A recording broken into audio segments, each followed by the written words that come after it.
Hello বন্ধুরা, welcome back to my channel. আজ আমরা রান্না করব শাপলা দিয়ে সর্ষে বাটা নিরামিষ চচ্চড়ি। তার আগে আপনি যদি এই চ্যানেলে নতুন হয়ে থাকেন তাহলে সাবস্ক্রাইব করে এই ছোট্ট চ্যানেলটির পাশে থাকুন। আমরা শাপলা রান্নার জন্য প্রথমেই শাপলাগুলো ধুয়ে ছোট ছোট করে কেটে নিয়েছি।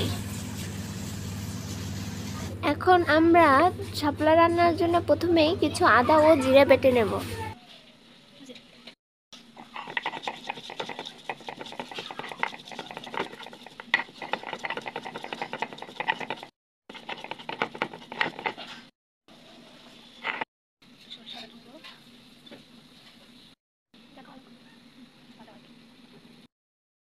আমার আদা জিরে বাটা হয়ে গেছে। এখন কিছু সর্ষে ধুইয়ে ভালো করে বেটে নেব।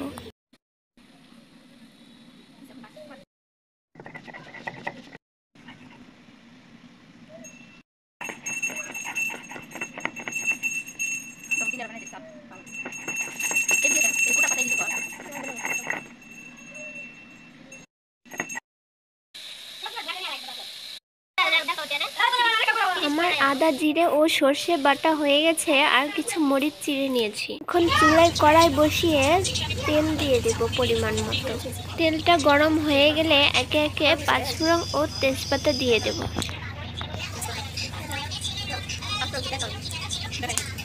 এরপর পাঁচফোড়ন ও তেজপাতা ফুটে গেলে এর মধ্যে কাঁচামরিচ দিয়ে দেব। তারপর কেটে রাখা শাপলাগুলো দিয়ে দেব।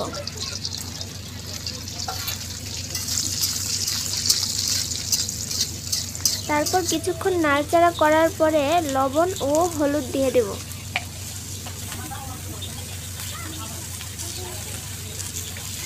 তারপর 2 থেকে 3 মিনিটের মতো নাড়াচাড়া করতে থাকবো। তারপর বেটে রাখা আদা ও জিরেগুলো দিয়ে দিব। সর্ষে পরে দিতে হবে, না হলে তার স্বাদটা কমে যাবে।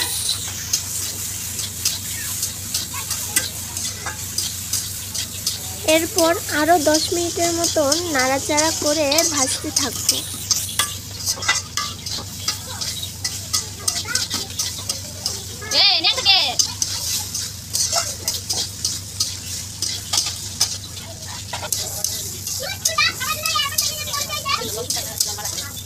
শাপলাটা প্রায় ভাজা ভাজা হয়ে এসেছে। এখন এর মধ্যে সরিষে একটু জল দিয়ে গুলায়ে দিয়ে দেব। এরপর কিছুক্ষণ নাড়াচাড়া করে সামান্য পরিমাণ জল দিয়ে দেব। তারপর আরও 5 মিনিটের মতন রান্না করলেই আমাদের শাপলা চচ্চড়ি রেডি হয়ে যাবে। দেখতে পাচ্ছেন আমাদের শাপলা প্রায় হয়ে এসেছে। এখন আমরা নামিয়ে ফেলবো। তো বন্ধুরা, অবশ্যই একবার হলেও এইভাবে নিরামিষ করে শাপলার সর্ষে বাটা রান্না করে দেখবেন। আর আমার রান্না কেমন লাগলো সেটা কমেন্টে জানাতে ভুলবেন না। ভিডিওটি ভালো লাগলে লাইক, কমেন্ট এবং সাবস্ক্রাইব করে আমাদের ছোট্ট চ্যানেলটির পাশে থাকবে। দেখা হচ্ছে পরবর্তী ভিডিওতে। ততক্ষণ পর্যন্ত ভালো থাকুন, সুস্থ থাকুন। Tata, bye bye.